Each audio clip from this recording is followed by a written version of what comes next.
अब रुख करते हैं जिला सरगोदा का। सरगोदा को शाहपुर रोड दरियाए झेलम पर कंटेनर्स लगाकर रोड ब्लॉक कर दिया गया।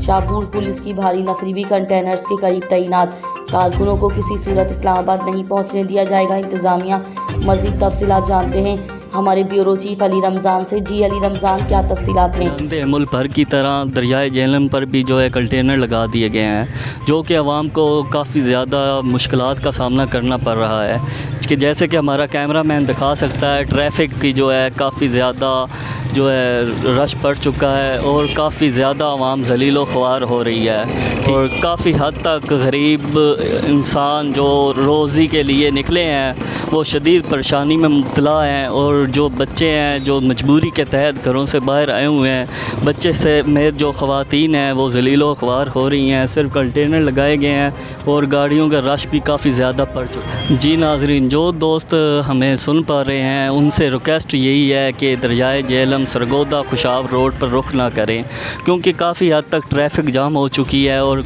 हमारे साथ एक दोस्त मौजूद है, ये ड्राइवर है जी, इनसे जो है पूछने की कोशिश करते हैं। अस्सलाम वालेकुम।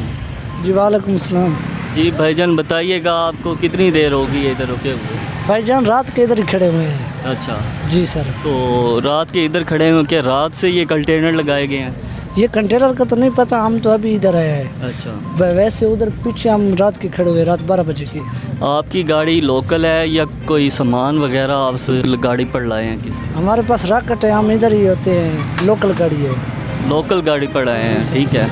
चले ठीक है, शुक्रिया। हम यही आवाम को पैगाम देते हैं कि लिहाजा दरियाए झेलम सरगोदा कुशाब रोड पर बिल्कुल आप जो है रुख ना करें। आप देख सकते हैं, कैमरा मैन हमारा दिखा सकता है, जो कि काफ़ी हद तक ट्रैफिक जाम हो चुकी है और जो है आवाम ज़लीलो ख्वार हो रही है। काफ़ी हद तक गर्मी भी बढ़ चुकी है, गर्मी की शिद्दत भी ज़्यादा है। तो बेवजूल आप घर से बाहर ना निकलें, हम यही पैगाम देते हैं अपने दोस्तों से। और अल्लाह पाक से दुआ गो हैं कि अल्लाह पाक ये जो मुल्क में जो फितना एक पैदा हुआ है, अल्लाह पाक इसको जल्द ख़त्म करे और आवाम जो है सुख के सांस ले सके। शुक्रिया। जी अली रमज़ान, बहुत शुक्रिया हमें तफसीलात से आगाह करने का।